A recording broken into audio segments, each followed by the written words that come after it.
السلام علیکم ورحمۃ اللہ وبرکاتہ. الحمد للہ ان الحمد للہ نحمده ونستعینه ونستغفره ونعوذ باللہ من شرور انفسنا ومن سیئات اعمالنا من يهده الله فلا مضل له ومن يضلل الله فلا هادي له واشهد ان لا اله الا الله واشهد ان محمدا عبده ورسوله. اعوذ باللہ من الشیطان الرجیم.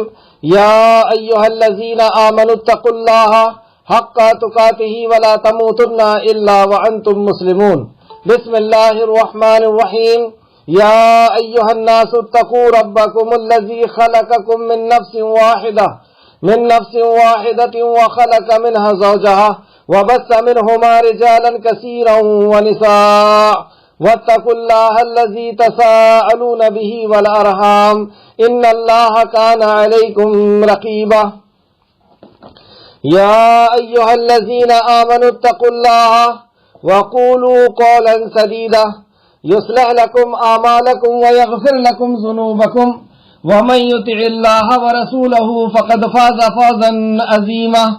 أما بعد فإن خير الحديث كتاب الله وخير الهدي هدي محمد صلى الله عليه وعلى آله وسلم وشر الأمور محدثاتها وكل محدثة بدعة وكل بدعة ضلالة وكل ضلالة في النار. رب اشرح لي صدري ويسر لي أمري واحلل عقدة من لساني يفقهوا قولي. آمین یا رب العالمین. تمام تر تعریف، حمد، ثنا، کبریائی، بڑائی، بزرگی اور مجد اس خالق کائنات کے لیے لائق اور زیبا ہے جو ساری کائنات کا بنانے والا، چلانے والا اور اس کی ضرورت کا پورا کرنے والا ہے. درود و سلام ہو انبیاء اکرام پر، خصوصاً نبی مکرم رحمت للعالمین امام الانبیاء محمد صلی اللہ علیہ وسلم پر. اس مختصر سے درود و سلام کے بعد معزز سامعین اکرام، آج سورہ یوسف کی آیت نمبر 87 سے انشاءاللہ تعالی کلاس رہے گی. اللہ رب العزت سے دعا ہے کہ اللہ رب العزت اس کلام کے اندر، اس کلام سے ہمیں محبت عطا فرما،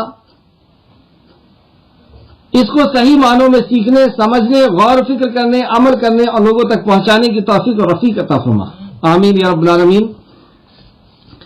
کل کی کلاس میں ہم نے دیکھا کہ یوسف علیہ السلام نے اللہ رب العزت کی تدبیر سے بنیامین کو اپنے پاس روک لیا اور ان کے اوپر بظاہر چوری کا الزام لگا، لیکن یہ اللہ کی تدبیر تھی انہیں وہاں پر روکنے کی.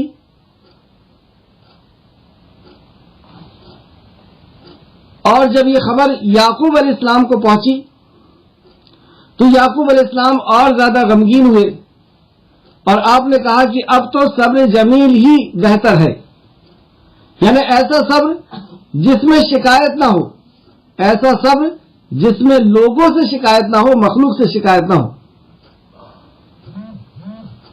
صبر ایسا کہ صرف اور صرف اللہ رب العزت سے ہی آہ گزاری ہو. بہرحال اس کے بعد آیت نمبر 87 میں ہم دیکھتے ہیں کہ یعقوب علیہ السلام نے اپنے بیٹوں کو کیا حکم دیا، کیا وصیت اور نصیحت کیا. ان دو غم کے پہنچ جانے کے بعد، مطلب یوسف علیہ السلام کے بھی اور بنیامین کے بھی جدا ہو جانے کے بعد، اور کیسا یقین تھا یعقوب علیہ السلام کو اپنے رب پر، اور ایک مومن کو کیسا ہونا چاہیے وہ ہم سیکھیں گے. آیت نمبر 87. اعوذ باللہ من الشیطان الرجیم. اے میرے بیٹو، تم جاؤ اور یوسف اور اس کے بھائی کو ڈھونڈو اور اللہ کی رحمت سے مایوس نہ ہونا. بے شک اللہ کی رحمت سے تو کافر ہی مایوس ہوا کرتے ہیں. اللہ اکبر. اتنی بڑی وصیت، اتنی بڑی نصیحت ہے اس کے اندر کہ اللہ رب العزت سے نا امید مومن کبھی نہیں ہوتا. کیسے بھی حالات آئے، کیسی بھی مصیبتیں اور پریشانیاں آئے، اس کو اپنے رب پر پورا توکل ہوتا ہے کہ وہ رب میرے ساتھ ہے، وہ میرا کارساز ہے اور وہ اس کا فیصلہ ہے اور اس کا فیصلہ کبھی میرے لیے غلط نہیں ہو سکتا. اور جو رب کی رحمت سے مایوس ہو وہ مومن نہیں ہو سکتا. مطلب ڈپریشن جیسی چیز مومن کو نہیں چھوتی. اس کے ساتھ ایک بہت بڑی طاقت ہے اور وہ ہے اس کا خالق اور مالک, اس کا یقین.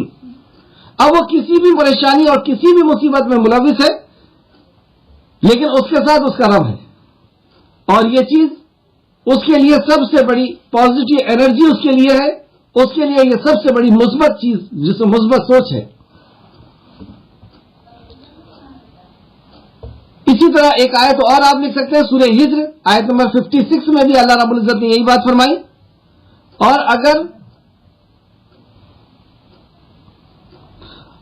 اور گمراہی سوائے اپنے رب کی رحمت سے کون مایوس ہو, مطلب گمراہ شخص ہی اپنے رب کی رحمت سے مایوس ہوتا ہے, اس آیت میں کہا. اس طریقے سے مسلم شریف کی ایک اور حدیث آپ لکھیں, حدیث نمبر 2755. سیدنا ابو ہریرہ بیان فرماتے ہیں کہ نبی کریم صلی اللہ علیہ وسلم نے فرمایا, اگر مومن کو اس سزا اور عذاب کا کما حق کا علم ہو جائے جو اللہ کے ہاں نافرمانوں کے لیے ہے تو وہ کوئی بھی اس کی جنت کی امید نہیں کرے گا. مطلب مومن کو اگر یہ پتہ چل جائے کما حق کا کہ نافرمانوں کے لیے اللہ رب العزت نے کیسی سزا تیار کی ہے تو کوئی بھی مومن جنت کی خواہش نہیں کرے گا. کیا کرے گا خواہش؟ اللہ رب العزت کے عذاب سے بچنے کی کوشش کرے گا, جہنم سے جانے کی بچنے کی امید کرے گا اور کوشش کرے گا. اور حدیث کا دوسرا حصہ, اور اگر کافر کو, کس کو؟ کافر کو, اور اگر کافر کو اللہ کی رحمت کا علم ہو جائے جو اللہ کے پاس ہے تو کوئی بھی اس کی جنت سے نا امید نہیں ہوگا. اللہ اکبر, یہ ہے اللہ رب العزت کی رحمت کہ کافر کو بھی اگر پتا چل جائے, کافر کو پتا نہیں ہے اس لیے تو کافر ہے وہ, لیکن کافر کو بھی اگر یہ پتا چل جائے تو وہ اپنے کفر کو بہت سکون اور اطمینان سے چھوڑ دے گا کہ میرا رب مجھے جنت میں داخل کرے گا, وہ ایسا رحیم اور ایسا کریم ہے. تو دوسرا حصہ کیا ہے اس حدیث کا, اور اگر کافر کو اللہ کی رحمت کا علم ہو جائے جو اللہ کے پاس ہے تو کوئی بھی اس کی جنت سے نا امید نہیں ہوگا, اس کی رحمت کا اگر پتہ چل جائے. اللہ اکبر. تو یہ تھا یوسف علیہ السلام کے والد حضرت یعقوب علیہ السلام کا قول کہ اللہ کی رحمت سے مایوس نہیں ہونا ہے, اور ایک مومن کبھی اللہ رب العزت کی رحمت سے, کیونکہ وہ اللہ کو رحمان مان چکا ہوتا ہے, اسے معرفت حاصل ہو چکی ہوتی ہے کہ اللہ کیسا رحمان ہے اور کیسا رحیم ہے. آیت نمبر 88. پھر جب وہ یوسف کے پاس پہنچے تو انہوں نے کہا, اے عزیز, جب یعقوب علیہ السلام نے انہیں یہ کہا کہ اب تو میرے لیے صبر جمیل ہی کافی ہے, اب تو مجھے صبر ہی کرنا ہے, اور مایوس ہو کر کے ان کے طرف رخ کو اپنا پلٹ لیا. اور جب یہ تیسری بار اب مصر کے اندر آ رہے ہیں اپنے والد کے حکم پر کہ جاؤ یوسف کو بھی اور بنیامین کو بھی دیکھو, ڈھونڈو اس کو, اور اللہ کی رحمت سے مایوس نہیں ہونا. بتائیے بچپن میں یوسف علیہ السلام گم ہوئے ہیں, خون سے بھری ہوئی شرٹ لے کر کے آ کر کے انہیں دے دیے قمیض, لیکن اس کے بعد بھی کیونکہ آپ جانتے تھے کہ یوسف علیہ السلام کے خواب کو, اور انہیں یقین تھا کہ یوسف علیہ السلام واپس آئیں گے, تو پھر وہ روتے کیوں تھے اتنا؟ آج انشاءاللہ تعالی یہ سوال کا بھی جواب ملے گا. اور یہ تینوں بھائی, یہ 9 بھائی تیسری بار مصر آتے ہیں, اور اب مصر میں آنے کی ان کی کیفیت کو دیکھیے آپ, اور یہ بات پہ بھی غور کریے کہ اللہ رب العزت کی اب تدبیر ہو رہی ہے تیسری بار کہ یوسف علیہ السلام اپنا راز کھولیں گے کہ میں تمہارا بھائی ہوں. اس سے پہلے 3 بار آ کر کے ویسی گئے, 2 بار آ کر کے ویسی گئے ہیں, یوسف علیہ السلام نے نہیں بتایا کہ میں تمہارا بھائی ہوں. وجہ کیا ہو سکتی ہے؟ اللہ ہی بہتر جانتا ہے. ہمیں سمجھ میں یہ آتا ہے کہ ان کو جو اللہ رب العزت کی طرف سے سزا دی جانے والی تھی وہ سزا ابھی کچھ باقی تھی, ابھی ان کی ندامت کے اندر, ان کے رجوع کے اندر کچھ کمی باقی تھی, اور اب یہ تیسری بار جب آئے ہیں تو دیکھیے ان کا انداز کتنا جھک گیا ہے، کتنی ان کے اندر انکساری آ گئی ہے، کتنا اپنا غرور انہوں نے ختم کر دیا ہے، اور اب اللہ رب العزت کی طرف کیسا رجوع کرتے ہیں اور کیسی توبہ کرتے ہیں۔ اور جب انہوں نے توبہ کیا تو اللہ رب العزت نے بھی انہیں کیسا سرخرو کیا، دیکھتے ہیں۔ پھر جب وہ یوسف کے پاس پہنچے تو انہوں نے کہا، اے عزیز، ہمیں اور ہمارے اہل و عیال کو تکلیف پہنچی ہے، مطلب ہم سخت تکلیف میں ہیں، بھوکمری کی زندگی جی رہے ہیں، ہم، ہماری بیوی اور بچے بہت پریشان ہیں، اور ہم ناقص پونجی لے کر کے آئے ہیں، مطلب ادھوری پونجی لے کر کے آئے ہیں، اتنا کم دولت لے کر کے آئے ہیں۔ لیکن اس کے بعد بھی کیا کہتے ہیں، چنانچہ آپ ہمیں بھرپور پورا معاف دیں، ہم نے پیسے اتنے نہیں لائے ہیں، لیکن ہمیں جتنی خوراک کی ضرورت ہے، جتنے کھانے کی ضرورت ہے، آپ ہمیں پورا دے دیجیے، اور ہم پر صدقہ خیرات کیجیے۔ اللہ اکبر! آپ ہم پر دیکھیے اللہ رب العزت نے کہاں پر ان کو لے آیا۔ یہ اس کے سامنے کھڑے ہیں جسے کوڑیوں کے دام پر انہوں نے بیچا تھا، کنویں میں پھینکا تھا، مارا اور پیٹا تھا۔ آج اللہ رب العزت نے دن کو اس طرح پلٹ دیا، وقت کو اس طرح پلٹ دیا کہ وہ بادشاہ بن کر کے کھڑے ہوئے ہیں، اور یہ جھولی پھیلا کر کے، ہاتھ پھیلا کر کے ان سے التجا کر رہے ہیں، اپنے حالات کا بیان کر رہے ہیں کہ ہمارے گھر والے پریشان ہیں، بیوی بچے بھوکمری کا شکار ہو چکے ہیں، اور ہم ناقص، ہمارے پاس پونجی تک نہیں ہے کہ ہم آپ سے کوئی غلہ لے سکیں، چنانچہ آپ تو ہمارے کھانے کی خوراک دے دیجئے، ہمیں پورا معاف دیجئے، اور ہم پر صدقہ اور خیرات کیجئے۔ یقیناً اللہ صدقہ خیرات کرنے والوں کو جزا دیا کرتا ہے۔ جب یوسف علیہ السلام نے اپنے بھائیوں کی اس بات کو سنا تو آخر بھائی ہی تھے، ان کا بھی دل پسج گیا، ان کی آنکھیں بھی اشکبار ہو گئی، دل نرم پڑا، اور یوسف علیہ السلام ان سے کہتے ہیں، قال هل، اس نے کہا، کیا تمہیں معلوم ہے کہ تم نے یوسف اور اس کے بھائی کے ساتھ کیا کیا تھا؟ جیسی یہ بات سننا تھا تو سوچیے ان کی کیا کیفیت ہوئی ہوگی کہ یہ یوسف کا نام کیسے لے رہے ہیں، اور ہم نے ان کے ساتھ کیا کیا، یہ تو سوائے یوسف کے اور کوئی نہیں جانتا، یہ تو ہم 10 جانتے ہیں اور یوسف جانتے ہیں، اور ہم 10 تو بتا نہیں سکتے، اور عزیز مصر کو یہ بات کیسے پتہ چل گئی کہ تم نے یوسف کے ساتھ کیا کیا؟ ہو نہ ہو یہی یوسف ہے۔ اور پھر وہ کہتے ہیں، جب تم جاہل تھے، وہ بولے، کیا واقعی تو ہی یوسف ہے؟ کیا آپ ہی یوسف ہیں؟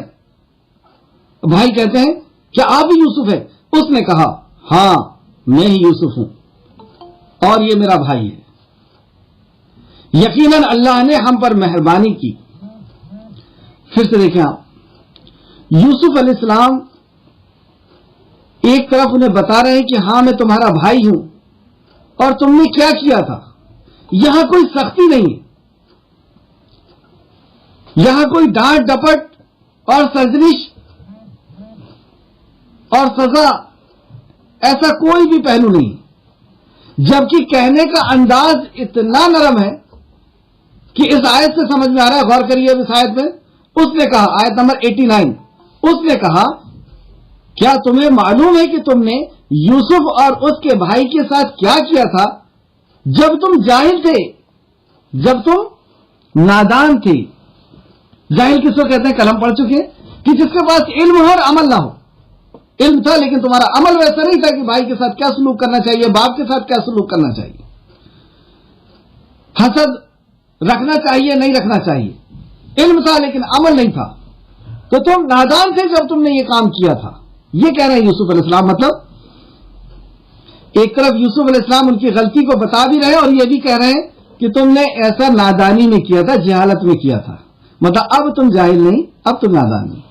دوسری طرف اس سے یہ بھی پتہ چل رہا ہے کہ یوسف علیہ السلام جہاں پر اپنا اعلان کر رہے ہیں، وہاں پر ان کی توبہ کا، ان کی معافی کا بھی اعلان کر رہے ہیں، ان کی توبہ کو قبول کر رہے ہیں اور ان کی معافی کا اعلان کر رہے ہیں کہ تم جاہل تھے، کوئی دقت نہیں، کر لیا تم نے، نادانی میں ایسا کیا ہے. وہ بولے کیا واقعی آپ یوسف ہیں؟ اچھا یہ جو مہربانی ہے یہ شفقت ہے. اس شفقت کے تعلق سے دیکھیں آپ کہ یہ جو شفقت یوسف علیہ السلام کی نظر آ رہی ہے، اس کے تعلق سے ایک حدیث دیکھتے ہیں.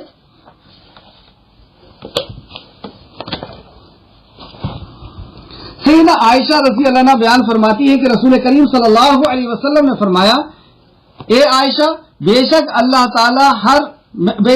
تعالی مہربان و شفیق ہے اور مہربانی و شفقت ہی کو پسند کرتا ہے. اور شفقت نرمی پر وہ چیزیں یعنی دنیا اور آخرت میں وہ چیزیں دیتا ہے جو سختی پر نہیں دیتا.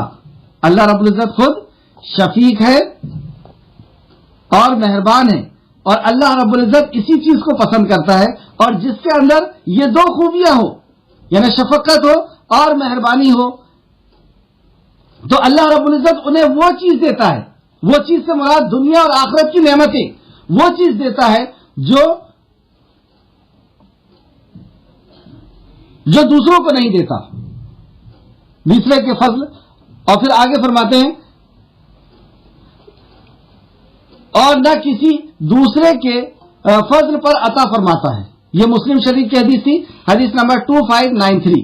اس سے پتہ چلا کہ شفقت کتنی قیمتی چیز ہے. دوسری حدیث دیکھتے ہیں، یہ مسلم شریف کی حدیث تھی، حدیث نمبر 2593. سیدنا عائشہ رضی اللہ عنہ بیان کرتی ہیں کہ رسول کریم صلی اللہ علیہ وسلم نے فرمایا، بے شک نرمی جس چیز میں بھی ہوتی ہے وہ اسے زینت بخشتی ہے، مطلب اسے خوبصورتی بخشتی ہے، اور جس چیز سے نکل جاتی ہے اسے برا کر دیتی ہے. یہ ہے مسلم شریف کی حدیث، حدیث نمبر 2594. اللہ رب العزت سے دعا ہے کہ اللہ رب العزت ہمارے اندر بھی، ہمارے دل کے اندر بھی نرمی اور شفقت پیدا فرما دے. جیسے یوسف علیہ السلام کے اندر اللہ رب العزت نے رکھی تھی، تو یوسف علیہ السلام نے اتنے بڑے جرم کو اپنے بھائیوں کے اس انداز میں بیان کیا اور انہیں معافی کا اشارہ کرتے ہوئے وہ بولے کیا واقعی آپ ہی یوسف ہیں؟ اس نے کہا کہ ہاں میں ہی یوسف ہوں اور یہ میرا بھائی ہے. یعنی یہ بنیامین وہاں پہ تھے اور ان کی طرف اشارہ کر کے کہتے ہیں یہ میرا بھائی ہے. اب آگے دیکھتے ہیں، یقیناً اللہ نے ہم پر احسان کیا. کیا احسان کیا اللہ نے؟ اور اللہ نے کیوں احسان کیا؟ ایسے کون لوگ ہوتے ہیں جن کے اوپر اللہ رب العزت احسان کرتا ہے؟ ان سارے سوالوں کا جواب اللہ آگے دیتا ہے. یقیناً اللہ نے ہم پر احسان کیا، بے شک جو شخص تقوی اختیار کرے اور صبر کرے تو اللہ نیکوں کا اجر ضائع نہیں کرتا. یہ ہے اس پورے واقعے کا خلاصہ. پورے سورہ یوسف کا مرکزی نقطہ، سبق، نصیحت ہمارے لیے لیسن، پورا جو ہم نے واقعہ پڑھے ہیں اس کا خلاصہ یہی ہے جو اللہ فرماتا ہے، اِنَّهُ مَن يَتَّقِي وَيَصْبِرْ فَإِنَّ اللَّهَ لَا يُضِيعُ أَجْرَ الْمُحْسِنِينَ. یہ دو صفت جس کے اندر آ جائے گی اللہ رب العزت اس کے لیے محسن بن جائے گا. کیا ہے وہ دو صفت؟ بے شک جو شخص تقوی اختیار کرے.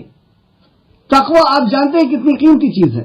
نبی رحمت صلی اللہ علیہ وسلم جب کبھی خطاب فرماتے تو خطبہ حاجہ پڑھتے اور اس کے اندر آپ قرآن کے اندر 6600 تقریباً آیتیں ہیں، لیکن اس میں سے کم و بیش، لیکن اس میں سے آپ صرف 3 آیت کا انتخاب کرتے، 3 آیت پڑھتے اور ہمیشہ یہی آیت پڑھتے، اور تینوں آیت کا ایک ہی میسج، تینوں آیت میں ایک ہی حکم، یا ایھا الذین آمنوا اتقوا اللہ، یا ایھا الناس اتقوا، یا ایھا الذین آمنوا اتقوا اللہ. اے ایمان والو اللہ سے ڈرو، اے لوگو اللہ سے ڈرو.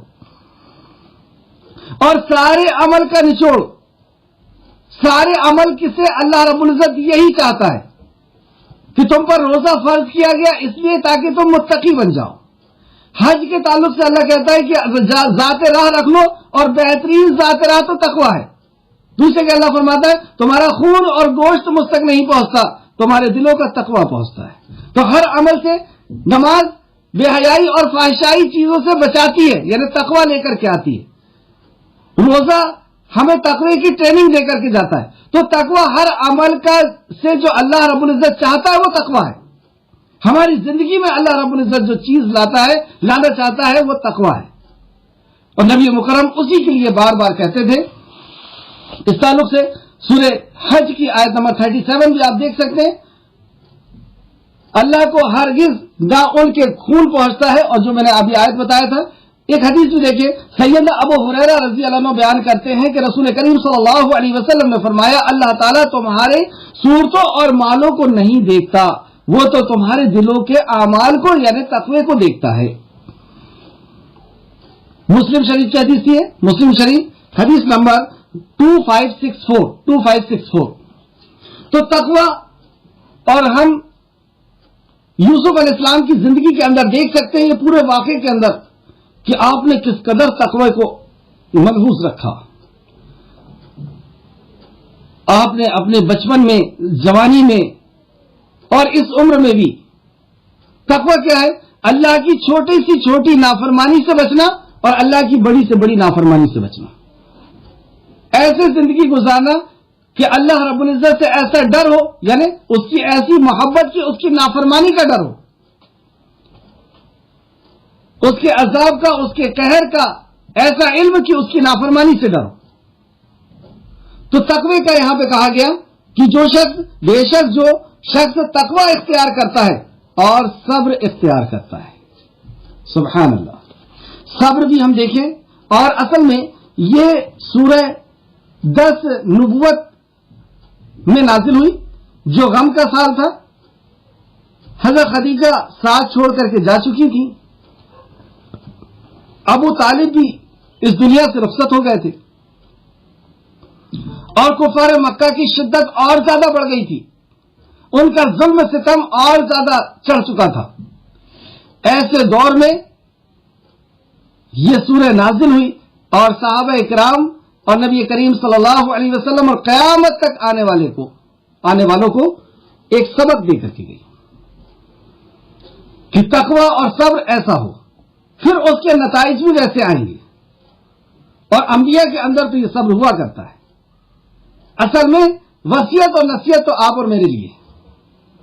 یوسف علیہ السلام کے صبر کو آپ دیکھیے کہ جب وہ کنویں میں ڈالے گئے، یوسف علیہ السلام نے وہاں پر بھی صبر کیا، جب بھائیوں نے ظلم کیا وہاں پر بھی آپ نے صبر کیا،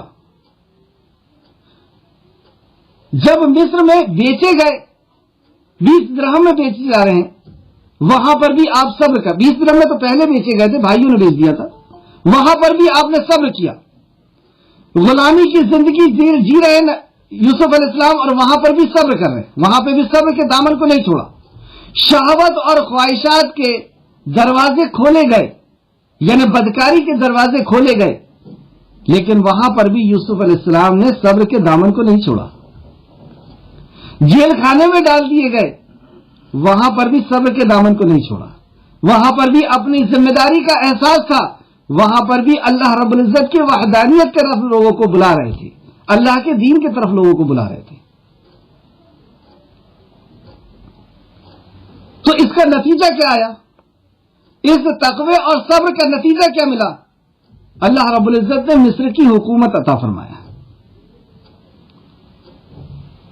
اور یہی صبر صحابہ اکرام نے، نبی کریم صلی اللہ علیہ وسلم نے صحابہ اکرام نے کیا۔ اللہ رب العزت نے انہیں بھی دنیا کے اوپر سرخرو کیا، دنیا کی حکومتیں ان کے قدموں کے اندر ڈال دی۔ تو یہ تھا پوری سورہ یوسف کا مرکزی نقطہ اور ہمارے لیے سبق اور نصیحت کہ ہم ایسی زندگی جئیں تقوی اور صبر والی۔ اور دیکھیں آپ، صبر ہر کامیابی کے پیچھے دنیاوی اعتبار سے بھی اگر دیکھیں تو استقامت یعنی صبر، جم جانا کسی چیز کے اوپر، ٹھہر جانا، اس کے بغیر ہو نہیں سکتا۔ صبر ہر چیز کی کامیابی کے لیے ضروری ہے، اور دین کی کامیابی کے لیے تقوی اور صبر دونوں ضروری ہے۔ تو اللہ فرماتا ہے کہ یہ محسنین ہے، اور ان کا اجر اجرن محسنین، اجر محسنوں کا اللہ رب العزت ضرور عطا کرتا ہے۔ تقوی اور صبر کے تعلق سے میں نے آپ کو ایک حدیث بتایا، صبر کے تعلق سے آپ دیکھیں